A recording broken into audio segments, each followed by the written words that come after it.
Ուրեմն այս մարդու մոտ որևէ բան չփոխվեց։ Ինչա կատարվում։ Փաշինյանը առավոտվանից մի հատ ինչ-որ տեսանյութի է հղում անում, որը վստահաբար ինքն է պատրաստել, որը իբր մի խումբ արցախցիներ դիմակներով սպառնում են Փաշինյանին վերացնելու կամ վրեժ լուծելու համար։ Ու այս տեսանյութը վերցրել է, ընկել է փողոցները, սրան հղում անելով աչուձախ սպառնալիքներ է հնչեցնում եւ ընդդիմությանը մեղադրում այս քայլերի գործողությունների կամ այդ երևույթի հետ կապ ունենալու կամ պատվիրելու համար։ Ժորժ ջան, այս մարդու մոտ բան չի փոխվել, այս նույն ձեռագիրն է, ու արդեն վաղուց վառված ձեռագիր է, այս նույն այս մարդը արել է պատերազմից հետո դիմադրության շարժման ժամանակ, սրբազան շարժման ժամանակ, այսինքն հենց նեղն է ընկնում ինքը իր դեմ ահաբեկչության, սպանության փորձի բեմադրությունն է կազմակերպում ու դրանով որպեսի մի նպատակով, որպեսի նախ վախ սերմանի ժողովրդի մեջ եւ դրանով արդարացնի ընդդիմության նկատմամբ իր ապօրինի քայլերը, բռնությունները եւ ձերբակալությունները ու առհասարակ երկրի սահմանադրական կարգի տապալում։ Ուրեմն լսի Նիկոլ, մի քանի առիթով ասել եմ, մեկ անգամ եւս կրկնամ, դու մեր ժողովրդին պետք ես ողջ եւ առողջ։ Մենք ամեն ինչ անելու ենք քո անվտանգությունը ապահովելու համար, որտեվ դու պետք ես կենթանի մեր ժողովրդին։ Ինչի համար, որպեսզի դատարաններում պատմես,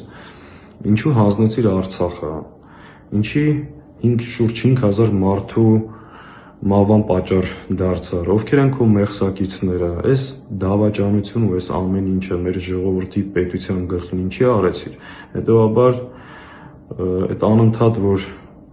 մեր ժողովրդին խեղ, չարիվ, ահաբեկված ներկայացնում ես թիմը տել է ձեր մի վայնասունակցել, որ ուզում էին սպանեն քեզ, որևէ մեկը չի ուզում։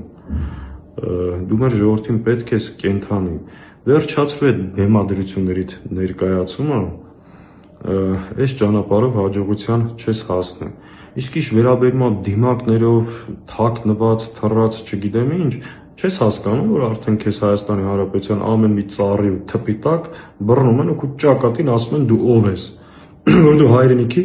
դավաճան ես, հողեր հանձնող ես, դու ուզում ես ընտրվես, որ հայրենիքից նոր տարածքներ հանձնես։ Հետևաբար տերորիստներ եք դուք, ահաբեկիչներ եք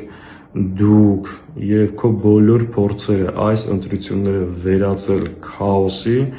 մենք թույլ չենք տալու։ Իսկ արդից օգտվելով նաեւ մի բան ասեմ, առողջապահության նախարար Անահիտ Ավանեսյանը փողոցում ապրելու փոխարեն թող զբաղվի հոգեկան հիվանդի առողջության հարցերով։ Այս հիստերիան հավանաբար պայմանավորված է նաև նրանով, որ ինքը ծանոթ է նոր սոցիոլոգիական հարցումներին, գիտի, որ իր իշխանությանը քիչ է մնացել, առողջապահությամբ զբաղվող անձիկ պետք է սա նկատի ունենա եւ դեղերի դոզան ավելացնի։